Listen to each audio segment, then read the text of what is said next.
Advocate Mohini Mona का है सिर्फ यही कहना, किसी हाल में किसी से नहीं है डरना।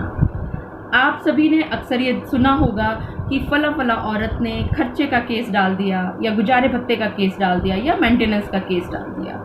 तो आज हम चर्चा करेंगे कि कब खर्चे का केस डाला जा सकता है, कैसे डाला जा सकता है, किस किस से खर्चा लिया जा सकता है और इसकी पूरी कानूनी प्रक्रिया क्या है और गुजारा भत्ता होता क्या है।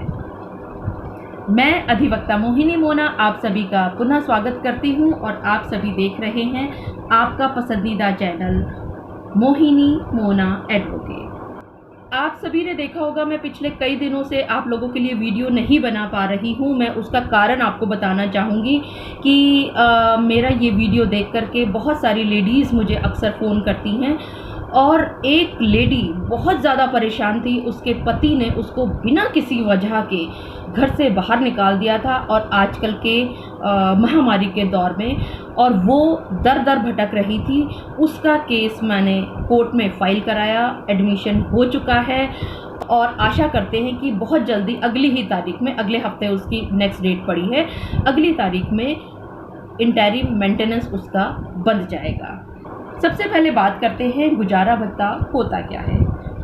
प्रत्येक इंसान का ये अधिकार है कि उसको फूड मिले, शेल्टर मिले, यानी कि रहने के लिए जगह मिले, खाने के लिए जगह मिले और उसकी बच्चों की दवा के लिए, पढ़ाई के लिए उसको खर्चा मिल सके।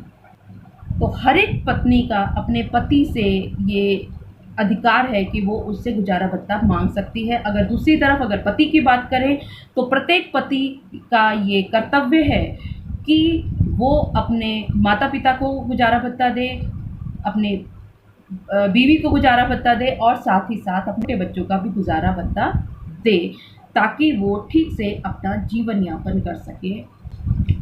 वकील होने के नाते जब हम कोर्ट में जाते हैं या कहीं और किसी सोशल गैदरिंग्स में जाते हैं तो वहाँ अक्सर बहुत सारी महिलाएं हमारे पास आती हैं और वो आकर के सिर्फ़ और सिर्फ एक ही बात कहती हैं कि मैम हमारे हस्बैंड हमें बहुत दुखी करते हैं और वो जानबूझ करके खर्चा नहीं देते, या वो इतना ज़्यादा हमें प्रताड़ना करते हैं कि हमें घर से बाहर निकाल दिया या खुद बाहर चले गए और अब मैं कैसे अपने बच्चों का गुजारा करूं, कैसे मैं अपना पालन पोषण करूं, मैं क्या करूं मैडम, मैं क्या करूं, मुझे कुछ समझ में नहीं आ रहा।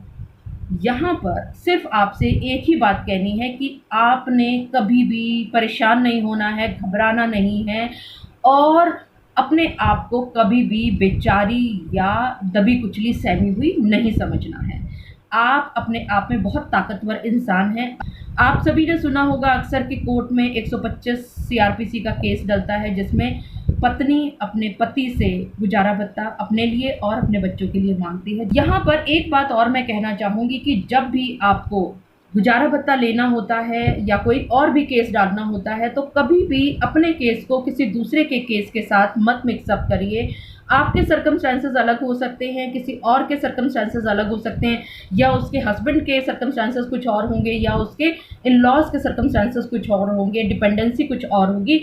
हमेशा अपने एडवोकेट जो आपको समझाएं आप उन्हीं की बात पे आगे बढ़िए। मान लीजिए आपने एक केस किया खर्चे का और उसमें आपने ये लिखवाया कि मेरा पति 50,000 रुपया कमाता है तो मुझे खर्चा दिया जाए, ठीक है। तो अब यहाँ पर वकील साहब ने जैसा आपने बताया लिख दिया, लेकिन उसके लिए आपको ही सबूत लेकर के आने होंगे, आपको ही कागजात इकट्ठे करने होंगे। आप समय समय पर अपने वकील साहब से मिलिए, उनसे बातचीत कीजिए, उनसे पूछिए कि कौन कौन से कागजात और लेकर के आने हैं ताकि आपका केस और मजबूती ले सके। अब आपका केस कोर्ट में दाखिल हो गया। दाखिल होने के बाद जज साहब ने हस्बैंड को बुलाने के लिए कोर्ट से नोटिस भेज दिया। हस्बैंड आए और आप सभी को पता है कि पैसा देना किसी को अच्छा नहीं लगता। क्यों देगा आपका पति पैसा? वो आते ही कहेगा कि जी मैं तो बेरोजगार हूँ, या मैं 10,000 रुपया कमाता हूँ, या अगर मैं 50,000 रुपया कमाता भी हूँ तो 45,000 रुपया तो मेरा खर्चा ही हो जाता है। यहाँ पर आपके पास अगर सबूत होंगे तो आपका केस आपके वकील साहब अच्छे से लड़ सकेंगे। तो अब आपके वकील साहब ने खर्चे का केस तो डाल दिया, लेकिन उस केस को साबित करने में और आपको गुजारा भत्ता मिलना शुरू होने में बहुत समय लगता है। तो जज साहब के सामने आपके वकील साहब एक इंटरिम मेंटेनेंस यानी कि अंतरिम गुजारे भत्ते की दरख्वास्त लगाते हैं, और जज साहब ने आपकी सारी बातचीत को देखते हुए कुछ गुजारा भत्ता बांध दिया। मान लीजिए 5,000 रुपया उन्होंने गुजारा भत्ता आपको बांध दिया कि आपका पति आपको हर महीने आपके और आपके बच्चों के लिए 5,000 रुपया गुजारा भत्ता देगा। अब पति तो देना चाहेगा नहीं, जैसा कि मैंने पहले बताया, कोई भी देना नहीं चाहता। अब वो नहीं देता तो इसके लिए आपके वकील साहब आपसे बातचीत करके उसी कोर्ट में एक एग्जीक्यूशन का केस भी डाल देंगे। इस एग्जीक्यूशन के केस में कुर्की करने का भी प्रावधान है और आपके पति को जेल भेजने का भी प्रावधान है। ये तो हुई बातें कि जब पत्नी अपने पति से गुजारा भत्ता मांग रही है। अब दूसरी तरफ बात करते हैं कि आपका पति किन स्थितियों में आपको गुजारा भत्ता देने से इनकार कर सकता है या वो बच सकता है। सबसे पहला बात आती है कि अगर आप खुद कमाती हैं तो आपका पति गुजारा भत्ता देने से बच सकता है, लेकिन यहाँ पर आप कमाती हैं ये आपके पति को साबित करना होगा। इसी तरह से अगर आप बिना वजह उससे अपने पति से लड़ झगड़ के अलग हो गई हैं तो भी आपके पति को ये साबित करना पड़ेगा कि आप अपनी मर्जी से गई हैं, तो भी वो अपना गुजारा भत्ता देने से बच सकता है। इसी तरह से अगर आपका पति ये साबित कर दे कि आप एडल्ट्री में रह रही हैं, यानी कि परपुरुष किसी और पुरुष के साथ आपके संबंध है, ये भी आपके पति साबित करेंगे और वह यहाँ पर वो अपना गुजारा भत्ता देने से बच सकता है। अब यहाँ पर एक सवाल आता है कि क्या हर एक पत्नी जो कमाती हो वो गुजारा भत्ता नहीं ले सकती अपने पति से? तो यहाँ पर एक छुपी हुई बात और है कि अगर पत्नी कमाती तो है लेकिन उसकी कमाई इतनी नहीं है जिससे कि आपका और आपके बच्चों का गुजारा ठीक तरह से हो सके, तो आप गुजारा भत्ता की दरख्वास्त कोर्ट में लगा सकती हैं।